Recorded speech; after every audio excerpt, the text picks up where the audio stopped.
자, 2021년 말 기준으로 서울시에 있는 반지하 주택이 총 20만 3천 호 정도로 추정이 되는데, 자, 서울시 전체 가구의 5% 정도 수준이죠. 자, 100명 중에 5명은 반지하에 살고 있다라는 건데요. 자, 그 중에서 80.9%, 10채 중 8채는 1995년 이전에 지어졌고, 그 중에 60%인 20만 호가 특정 기간에 공급이 되었는데요. 자, 바로 1986년에서 1995년 사이, 특히 이제 노태우 대통령 시절에 집중적으로 공급이 됐던 겁니다. 당시 시대사항을 보면 1988년도 서울 올림픽을 계기로 시중 자금이 부동산에 대거 몰리면서 주택 매매와 전세가가 상당히 많이 올랐었는데, 자, 당시 육공화국 노태우 정부가 역대 최대 규모인 200만 호 주택 공급을 추진을 했었죠. 자, 그로 인해서 당시 분당이나 일산, 중동과 같은 일기 신도시들이 대량 공급이 됐었습니다. 자, 동시에 신축 대지가 상대적으로는 부족했던 서울시의 경우에는 지상뿐 아니라 이 지하 주거 비율을 높이는 정책을 허용하게 되죠. 지하나 반지하 주택은 주로 다가구 주택이나 단독주택, 다세대 주택에 주로 분포를 하는데, 1984년 건축법이 바뀌면서 이 지하층 인정 기준이 대대적으로 완화가 됩니다. 1983년도와 1984년도의 건축법 전문을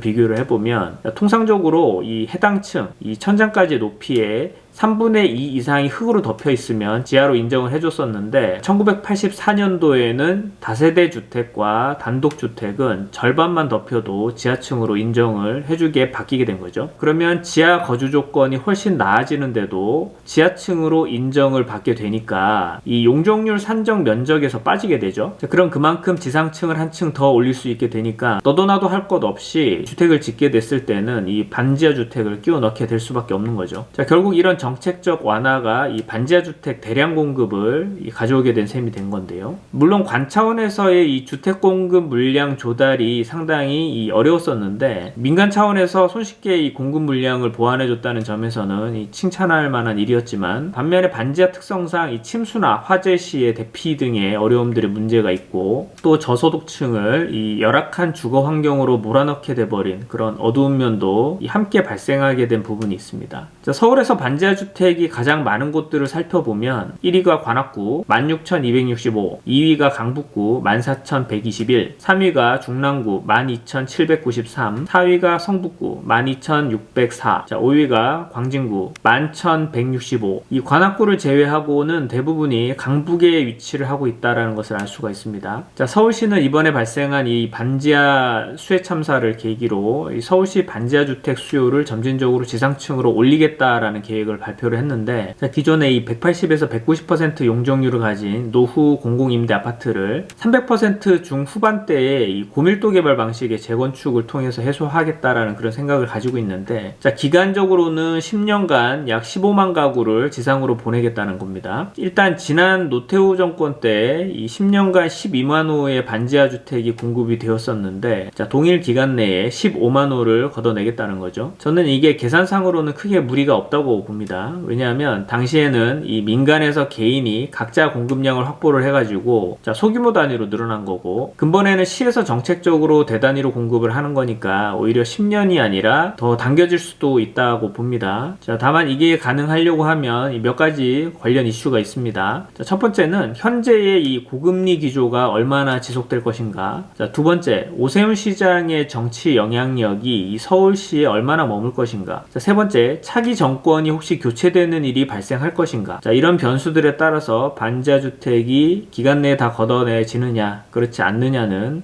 바뀔 수 있다.